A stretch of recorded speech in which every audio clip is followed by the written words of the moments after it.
Bom dia, boa tarde, boa noite. Está começando mais um Talk to Biz, a nossa coluna semanal sobre estratégia, gestão, marketing e inovação. O meu nome é Bruno Garcia, eu sou professor e profissional na área de marketing e business, e aqui você já sabe, toda semana a gente traz um tema novo a respeito do mundo dos negócios, mas também a gente faz comentários sobre notícias e acontecimentos que podem ter um impacto na sua empresa, no seu planejamento estratégico ou na sua carreira. Lembrando sempre que esse podcast está lá, disponível em talktobiz.com ou talktobiz.com.br, são os nossos endereços virtuais. É claro que você encontra o Talk to Biz nas principais plataformas de podcast da atualidade, basta buscar por Talk, o número 2 e Biz, que vai nos encontrar.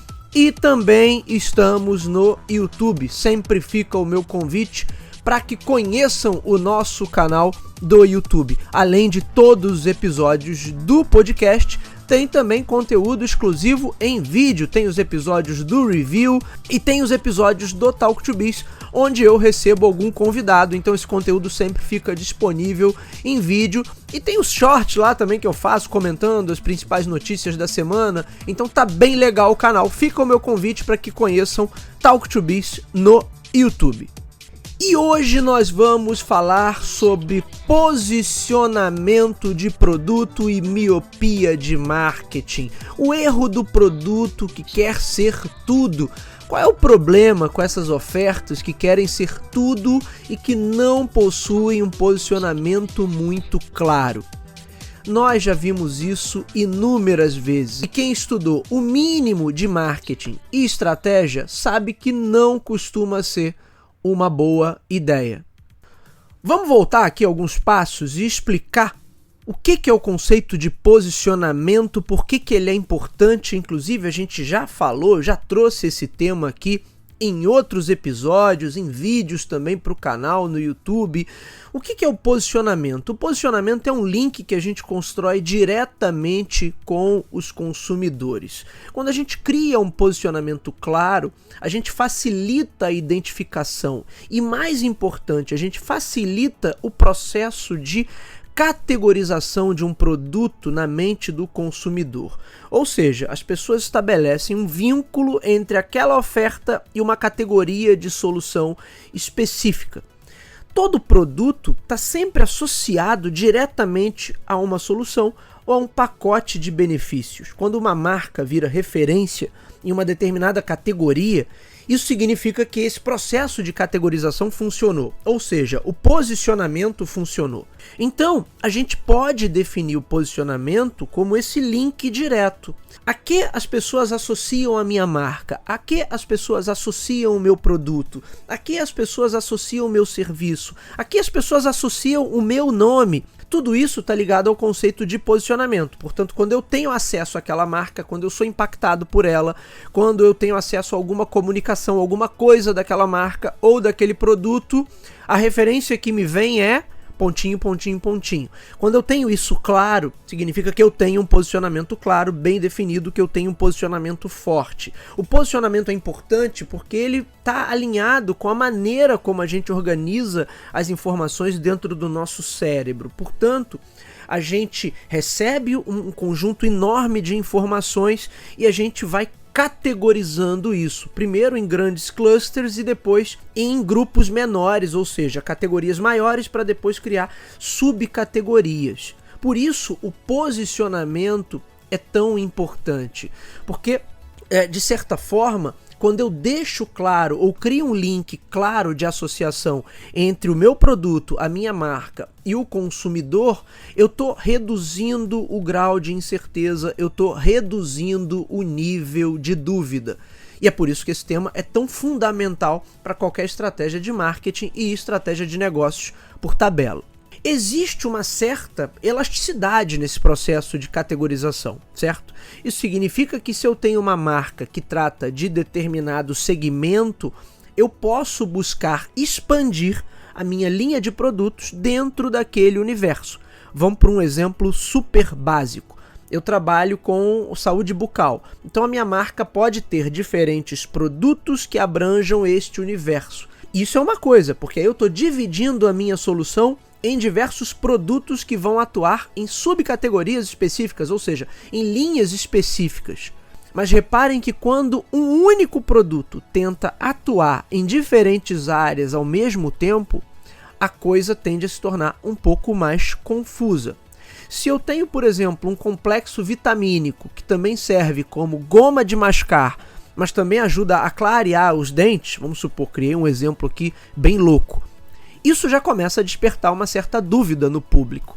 O mais provável é que o público coloque uma solução em evidência, ou duas que sejam, duas soluções ali combinadas, mas é improvável que todas as soluções naquela oferta sejam entendidas como satisfatórias. Por isso pode ser até que aquele produto venda, mas não quer dizer que os consumidores estão comprando porque todas aquelas características que ele supostamente apresenta são de fato aceitas pelo público. O público verdadeiramente acredita que todas aquelas soluções ali são válidas. Portanto, o mais provável é que o público eleja uma ou duas soluções que estejam ali combinadas e fale, não vou comprar esse produto porque ele é muito bom nisso aqui. E o restante das características, a galera simplesmente deixa pra lá, ignora, não vai se focar nisso, não vai nem lembrar que aquilo ali existe. Esse tipo de problema vai acontecer não apenas com produtos que tentam ser tudo, mas também com produtos que tentam meio que funcionar como híbridos, atuando em duas ou mais frentes ao mesmo tempo. Na capa desse episódio do podcast, eu estou colocando a imagem do The Homer, que é um automóvel que foi projetado pelo Homer Simpson em um antigo episódio da série Os Simpsons. Nesse episódio, o Homer descobre ter um meio-irmão que é dono de uma montadora norte-americana, a Powell Motors. E o executivo fica meio que encantado pelo aspecto, vamos dizer assim, genuíno e franco do Homer Simpson, e aí, contrariando tudo o que dizem os manuais de negócios, ele contrata o irmão Homer para projetar o seu novo veículo, meio que querendo resgatar com isso ali o verdadeiro espírito do carro norte-americano. E é óbvio que o projeto termina sendo um grande fracasso e o modelo The Homer acaba levando a Powell Motors à falência. No final do episódio, inclusive, a montadora acaba sendo comprada por uma rival japonesa. A piada ali nesse episódio do The Simpsons tem o endereço certo. Muitos acreditam que é uma referência ao Ford Edsel, considerado um dos maiores fracassos da indústria automotiva. O Edsel é um veículo que foi lançado lá nos anos 60. Vários erros apresentados nesse caso do Edsel são os mesmos que são colocados ali no episódio do The Simpsons. Um projeto muito personalista, Edsel era o nome do filho do Ford que tinha acabado de assumir a companhia, desconsiderava aspectos mercadológicos, tentava incluir muitos elementos em um mesmo produto, no caso o mesmo veículo, e criou uma espécie ali de monstro do Dr. Frankenstein. Nessa semana, a imagem do The Homer voltou a circular pela internet, claro, uma referência ao novo X, né? Projeto de rebranding que enterrou de vez o Twitter. Eu falei sobre isso no último episódio do Review. A ideia de ter um produto que resolve tudo ou que é amplo o suficiente para atender a uma gama de gostos e preferências num raio muito espaçoso é sempre tentadora, mas ela é também ingênua porque desconsidera o básico sobre comportamento do consumidor. Quase sempre esses produtos híbridos ou com um espectro de posicionamento muito amplo encontram maior resistência e desconfiança das pessoas. Também, na maior parte desses casos, justamente por tentarem ser muita coisa, eles são obrigados a fazer concessões e ajustes que acabam desagradando praticamente todos os perfis. Ou seja, o efeito é contrário. Ao invés de agradar um quantitativo mais amplo de perfis, eles acabam desagradando todo mundo. Vamos para mais um exemplo? No início dos anos 2010 eu acompanhei de perto alguns lançamentos da linha Galaxy da Samsung. E havia um telefone naquela época que tentava ser um híbrido entre smartphone e câmera semi-profissional. Resultado, fracasso em vendas. Por quê? Para conseguir tudo no mesmo pacote, a empresa tinha que fazer ajustes demais. O telefone era mais rechonchudinho, era mais gordinho, porque ele tinha uma pequena lente ali. Ele tinha alguns aspectos que remetiam a uma câmera semi-profissional, mas no final das contas, nem era um bom smartphone, nem passava perto de substituir uma câmera tradicional. E aí, para o consumidor, olhar para esse produto que é híbrido e pensar assim, eu vou pagar por isso, mas talvez não me atenda nem numa solução, nem em outra, nem por um lado, nem por outro, acaba sendo um ponto para gerar enorme desconfiança. Também nessa época, quando a Microsoft anunciou seu Xbox One, não sei se todos vão lembrar, ela meio que tentou posicioná-lo ali como uma grande central multimídia de entretenimento e não como videogame. Felizmente, teve toda uma chiadeira do público, eles acabaram recuando e mudaram um pouquinho o discurso. Quem acompanha, inclusive, a indústria dos games, como eu faço, sabe que esse pack de solução, entre aspas, suprema de entretenimento já havia sido tentado em outras épocas. O Philips CDI, outro fracasso. O Pioneer Laser Active, produto que ficou super nichado, inclusive porque era muito caro. Todas essas tentativas, o próprio 3DO também tinha um pouco disso, tentava abarcar tudo ali para virar uma central de entretenimento e a coisa acaba não funcionando bem. As soluções all-in-one e produtos que abraçam amplos posicionamentos acabam tendo um impacto também na precificação. E se eles são mais caros, o consumidor começa a questionar se de fato todas as suas características são válidas, se nenhum nem outro ponto são atendidos plenamente ou pelo menos corre-se esse risco. Quer ver outro exemplo? Notebooks que são mistos com tablets vendem bem menos que os convencionais. Eles certamente são mais caros, porque possuem tela touch, eles possuem uma dinâmica ali de serem mais dobráveis para você usar de um jeito ou de outro, acabam passando a impressão de que não vão funcionar tão bem, nem sob um nem sob outro aspecto, e ainda sendo mais caros, obviamente que isso gera um problema. E tem um outro fator também que pode ser considerado ali como meramente psicológico. Produtos com posicionamento claro e objetivo geram maior segurança e confiabilidade, porque existe a sensação de segurança pela especialização. Por outro lado, quando esse espectro de atuação é muito amplo ou fica muito vago, isso pode confundir ou minimamente gerar dúvidas. E se o público tem dúvida, ele vai preferir colocar o dinheiro dele em algo que dê mais certeza.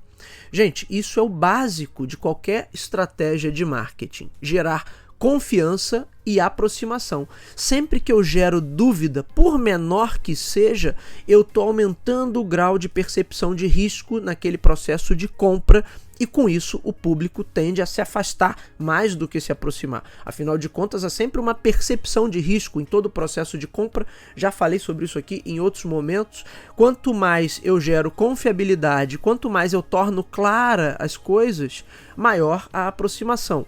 Quanto mais eu gero dúvida ou aumento por qualquer situação esse grau de percepção de risco, obviamente com isso as pessoas tendem a se afastar mais. E o senso de especialização, ele justamente reforça uma questão da neurociência, que eu já falei aqui, que é como a gente organiza as informações dentro do nosso cérebro, dividindo, categorizando essas informações. É claro que isso não é estanque, porque você tem as conexões entre uma categoria e outra, existem os links, existem os pontos de interseção entre uma e outra categoria. O grande ponto é que para a empresa caminhar por essa área, isso exige cautela e pesquisa antes de investir para colocar uma nova oferta no mercado. Esses dias eu publiquei nas minhas redes sociais uma foto do livro Imaginação de Marketing, um livro clássico de 1983 do autor Theodore Levy. Ele teve sua origem em um famoso artigo do mesmo autor chamado Miopia de Marketing.